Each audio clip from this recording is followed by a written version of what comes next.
Analysts have just declared that in 2026, the smartphone market will face its sharpest collapse in history. A crisis born from the very AI wave that once promised us everything. But for those of us who study how great houses lose their quiet shine, this isn't shocking news. It's a familiar echo. It echoes a single, fateful phone call back in 2007, when Intel's CEO looked at the data and turned down Steve Jobs' offer to build the chip for the very first iPhone. That famous mistake, however, wasn't the cause of Intel's breathtaking fall.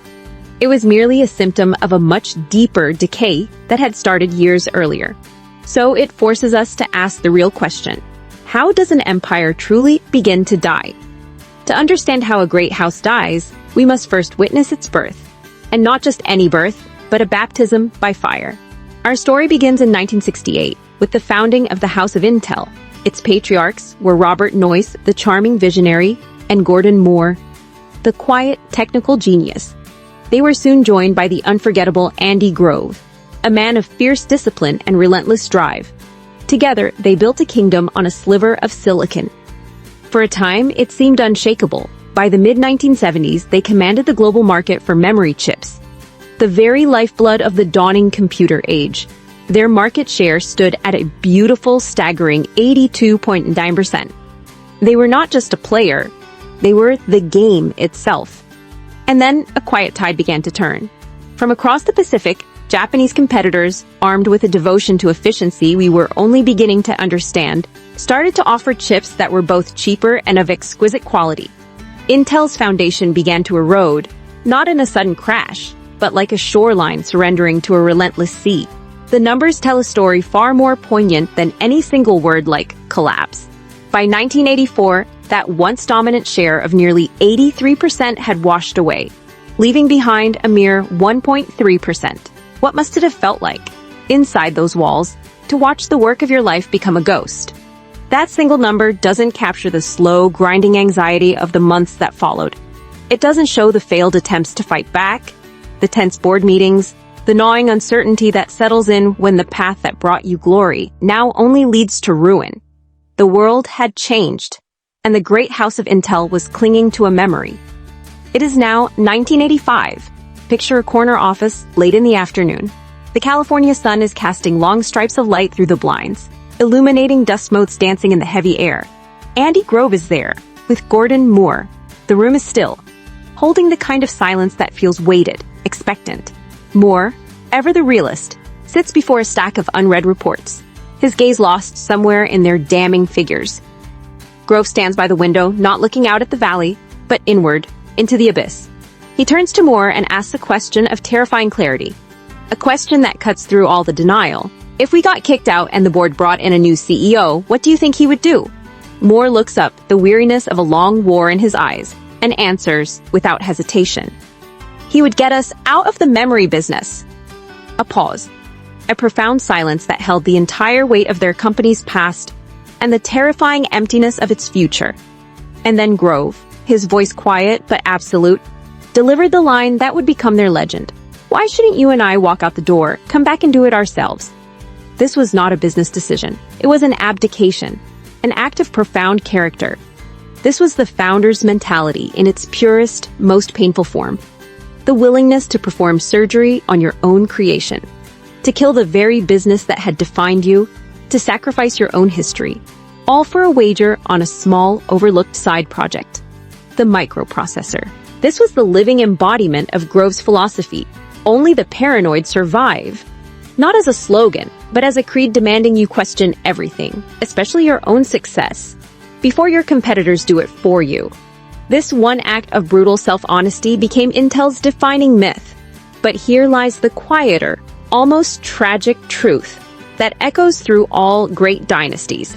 Even as they celebrated this hard-won rebirth, another ghost of American industry was whispering a warning through the halls of history.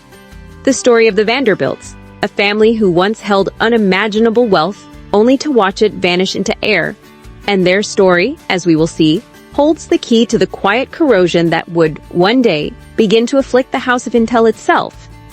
That legend, born in the fire of 1985, would soon forge an empire of silicon. What followed wasn't just success, it was a kind of quiet, total dominion. An alliance was formed with a young, ambitious software company called Microsoft. Together, they became known to us all as Wintel. And their partnership, it was less a business strategy and more what people whispered it was, a license to print money. Their combined profits were greater than the rest of the entire PC industry combined. For a decade and a half, if you owned a computer, you were living in their world. That iconic Intel Inside sticker wasn't marketing. It was the seal of the empire, a quiet declaration that its reach was simply inescapable. It was the very air every personal computer breathed.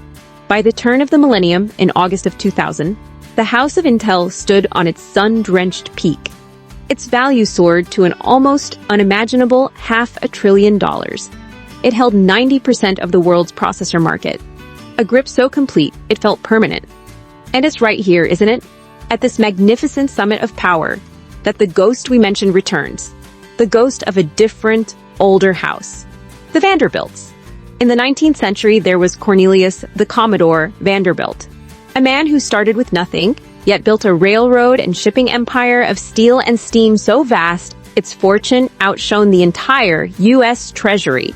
He was the patriarch of America's great Gilded Age dynasty. But as he stood, perhaps in the cold marble halls of one of his mansions, he issued a warning to his heirs, a warning that still echoes through the empty rooms of every fallen house. He said, "Any fool can make a fortune. It takes a man of brains to hold on to it. It takes brains to hold on to it." And the House of Intel was a cathedral built of brains, the brightest minds of a generation. So when a house is this grand, this seemingly invincible, you have to wonder, how does the rot even begin? What hidden turn could possibly tarnish its shine? The answer is never in a grand battle or a dramatic betrayal. The fall of an empire like this begins with something much quieter, almost invisible. For Intel, the first hairline crack in the foundation wasn't a world-shaking event. It was a quiet signature on a seemingly insignificant piece of paper concerning a tiny, almost laughable new device, a decision that, at the time, seemed perfectly logical. That seemingly insignificant piece of paper from our last chapter, it was a sales contract, signed in the sterile quiet of a corporate conference room in June of 2006. Under the flat, unwavering light, signatures were applied with a practiced neatness, a quiet finality, and the asset it concerned, a small, almost overlooked division building processors for a new class of handheld devices. Well, that was a key to the future of the world, held right there and then signed away. To understand the fall of Intel, we have to linger here, because this, not the famous rejection of the iPhone that would come later, was the true beginning of the decline. This was the original sin. Inside Intel's grand halls, the logic was almost seductively simple. How could such intelligent people talk themselves into this? They looked at their kingdom, the PC chip business, and saw beautiful, lush profit margins of over 60%. It was an elegant machine for generating wealth. This emerging world of mobile chips, however, was a scrappier, less glamorous affair, promising margins of only around 20%. And here lies the quiet, tragic truth. They had fallen into the classic incumbent's trap. The pattern we now call the innovator's dilemma. They saw this sprawling new continent not as a frontier to be explored, but as a contagion. A low-margin business that, if it succeeded, would cannibalize and damage the pristine profitability of their core empire. This is the moment when the keepers of a legacy forget what the legacy is for. They begin to protect the treasury instead of building the future of the domain. It was like a great noble family, possessors of vast fertile lands, choosing to sell off their most promising river valley for a quick purse of gold. Why? Simply because cultivating it seemed a bit too messy compared to collecting rents from their established estates. That valley held the seeds of everything to come. It was the future, in miniature. They sold the source of their next generation's strength merely to protect this generation's comfort. And what was the price for this birthright? For selling their promising ARM-based processor line, the business known as X-Scale, the number itself is almost insultingly small, just $600 million. Let that figure settle. $600 million. In the years that followed, they would spend billions in a desperate and ultimately fruitless attempt to claw their way back into the very world they had just abandoned. It culminated in the final quiet surrender in 2019, when they paid Apple $1 billion simply to take their failed modem business off their hands. They paid more to admit defeat than they had received for selling the key to victory. But the truest cost was never measured in dollars. It was measured in spirit. The paranoid, future-obsessed survival instinct of Intel's founders had faded. You could feel it in the meetings, where once the guiding question was, what impossible new world can we build? It had slowly, almost imperceptibly, become, how do we protect this quarter's numbers? The engineers who dreamed of revolution were now tasked with delivering predictable, incremental gains. The celebrations were for efficiencies, not for daring leaps. Like so many great houses, the foundations weren't being shaken from the outside. The decay was in the timbers themselves, a quiet rot spreading from within. This single decision, this selling of the birthright, is the hidden key to understanding everything that came next. It explains why, just a year later, when a now famous phone call came from a company called Apple, a call asking Intel to build the chip for a revolutionary new device, their answer was already written in stone. How could they possibly build a future they had already sold? Imagine, for a moment, if that contract had gone unsigned. The entire map of the world we now carry in our pockets might have been drawn with Intel at its very center. So now, let's return to that phone call in 2007. Because with everything we understand now, the story looks profoundly different. This is no longer a simple story about one bad decision. It is the final, quiet scene of a tragedy, whose ending was already written. Paul Otellini's no to Steve Jobs was not a blunder, it was an echo. The real mistake had been made a year earlier, when Intel sold its exascale mobile chip business. The very language the future was about to be written in, for what amounted to pocket change. In truth, winning the iPhone deal on that day was likely impossible. Intel no longer had the tools, but saying yes would have meant something more. It would have been a declaration of war, a promise to fight, to rebuild, to claw their way back into a future they had abandoned. Otellini was a lord being asked to defend a new frontier, but his maps were outdated and his best soldiers had long been sent away. The no was an abdication. The yes would have been a crusade. The phone clicks back into its cradle. Silence. Just the low, distant hum from the server rooms below. Imagine Otellini there, in the quiet of his corner office, the late afternoon sun slanting across a single, beautiful spreadsheet on his screen. It was a world-class business education made visible, a lifetime of training in trusting the cold, hard facts. And those facts, those numbers, were screaming a single logical command. Protect the house. Protect the 60% margins. And yet, somewhere beneath the logic, a quieter instinct stirred. The ghost of Andy Grove's paranoia, perhaps. A founder's whisper that the terrifying path of survival is always truer than the comfortable path of profit. That the numbers only ever tell you the story of yesterday. Years later, long after he'd stepped down, the decision still followed him. In an interview, he finally gave voice to that quiet, nagging whisper. The forecasted cost was wrong, he admitted, and the volume was 100 times what anyone thought. My gut told me to say yes. He paused. Then, the quiet admission, the world would have been very different. In that single confession, you hear the quiet grief of a good man, a steward who knew in his heart what the founder would have done, but chose to trust the estate's accountants over the family's soul. And in that moment, the true spirit of the House of Intel went silent. But this kind of loss, this silencing of a founder's instinct, it never stays confined to the boardroom. It seeps downwards, like a quiet sickness in the foundations of an old estate, a crack in the stone. And soon that sickness would become visible, not in spreadsheets, but in the one thing that had once made Intel untouchable, the pristine art of making things. The quiet hum of the factory floor would begin to change. A missed deadline here, a speck of dust on a once flawless production line. There, the decay had begun. For a great house like Intel, that art wasn't just a process. It was their very soul, forged in silicon. For decades, their legacy was built on a single, unshakable truth. They built their own chips in their own foundries, better than anyone on Earth. This integrated manufacturing was their sacred craft, the secret technique that made the family name revered. And it was here, in this most precious part of the estate, that the quiet decay finally surfaced. They arrived at a new technological milestone. the 14-nanometer process. And then a silence fell. What began as a whispered delay for a single year stretched into 2, then 4. Product roadmaps, once carved in stone, were quietly redrawn, then redrawn again. To the outside world, it looked like a technical hiccup. But inside, it was a slow, creeping paralysis. As the world of technology surged forward, the great house simply stood still. It was like watching a master artisan, the head of a lineage famed for its peerless blades, suddenly lose his touch. The steel he forged felt brittle. The edge wouldn't hold. The timing was always slightly off. There were excuses, of course, complications, but the quiet shame was evident. And while this master stared at his dulling sword, a rival workshop across the sea, TSMC in Taiwan, wasn't just sharpening blades.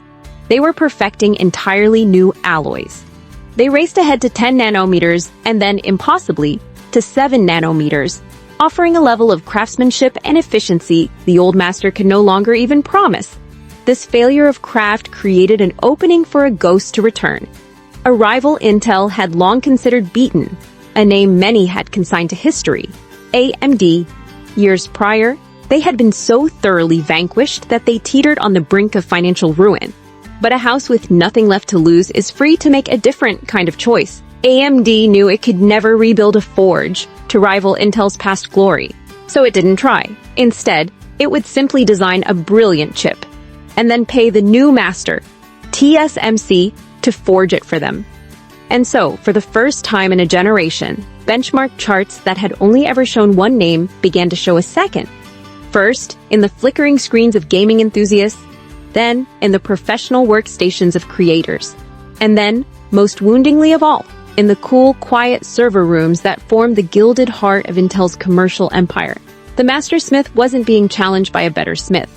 He was being outmaneuvered by a clever designer who had found a better forge. But here lies the quietest tragedy in this kind of fight. While the old master was consumed with this battle against a ghost from its past, it failed to notice an entirely new kind of shadow lengthening on the horizon.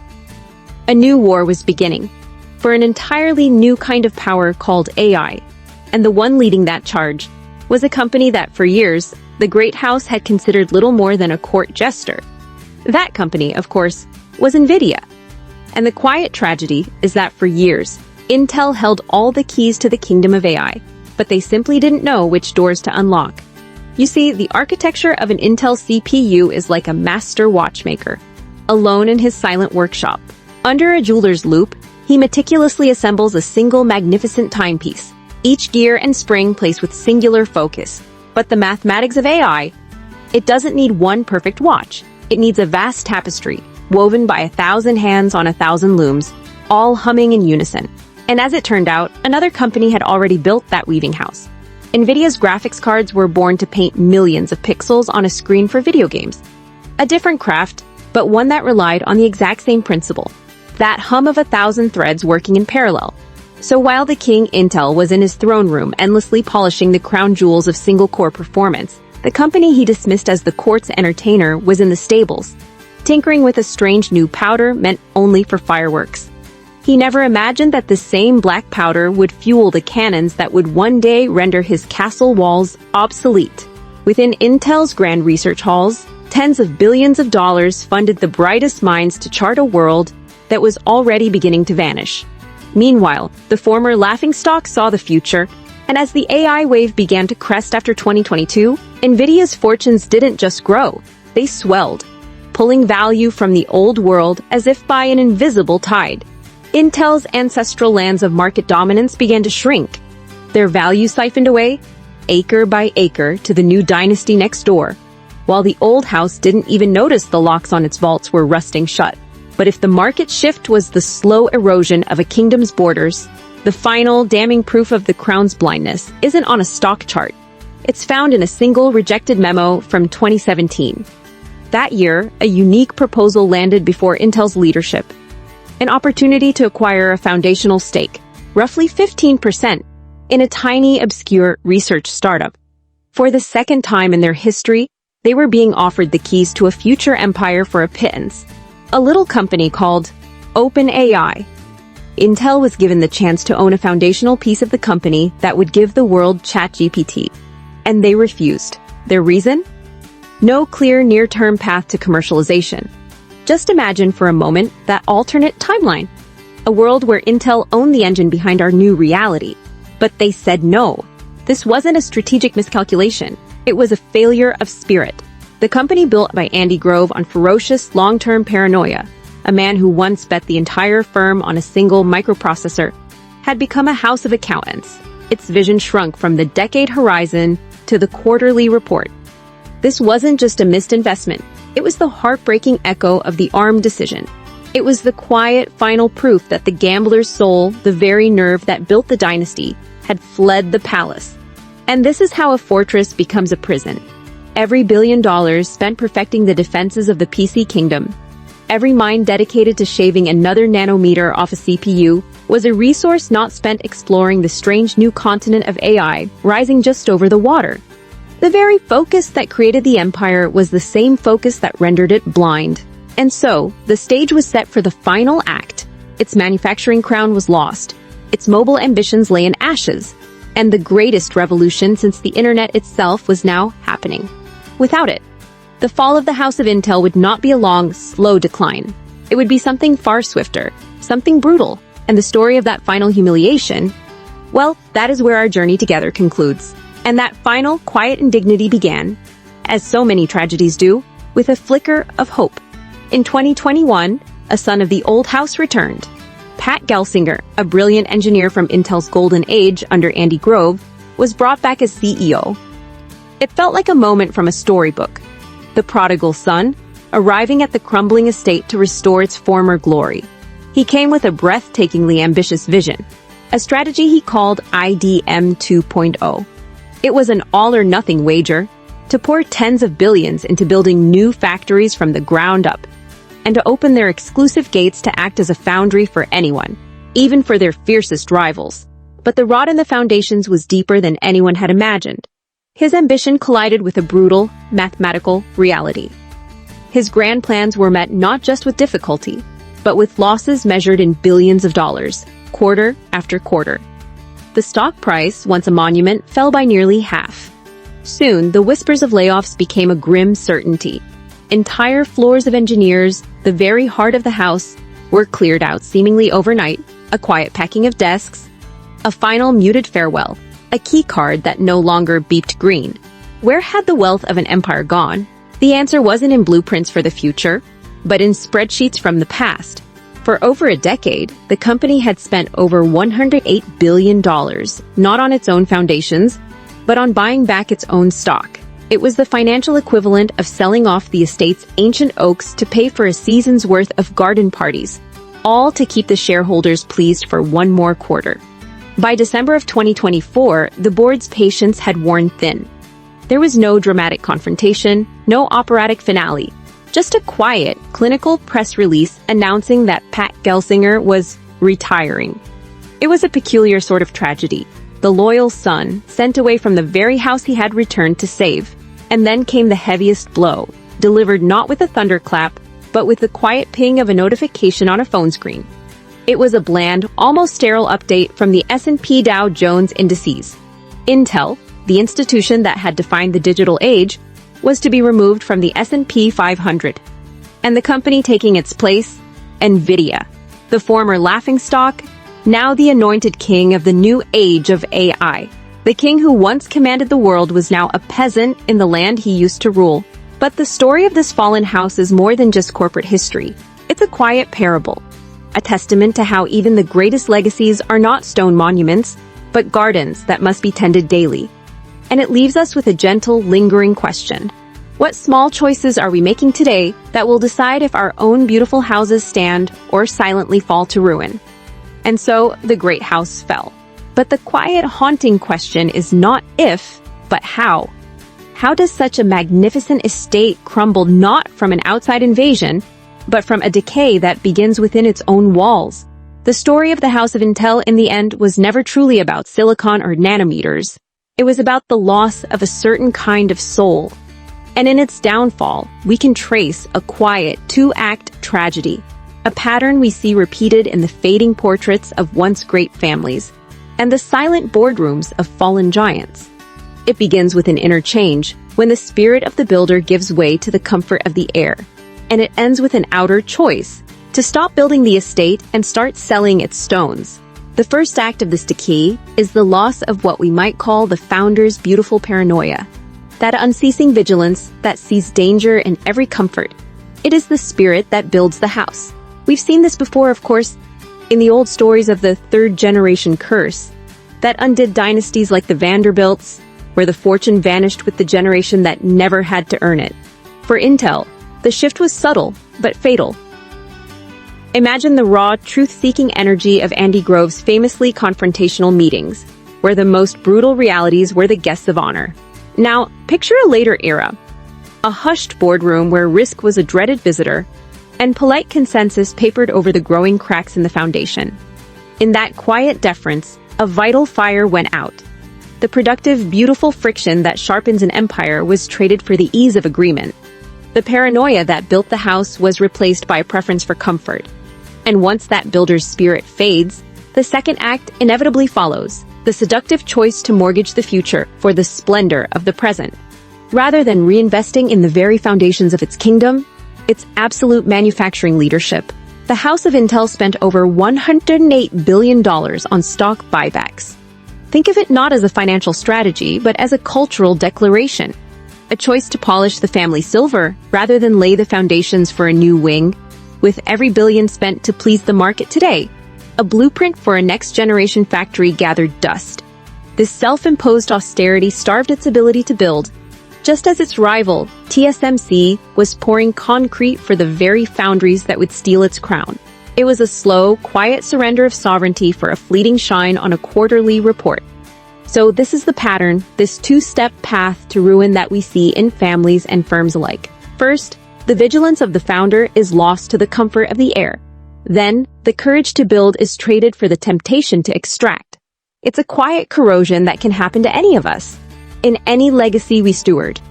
The moment we start managing our past glories instead of building our future ones, the first crack appears in the foundation. The most elegant and enduring legacies, we find, are never built on hoarding past glories.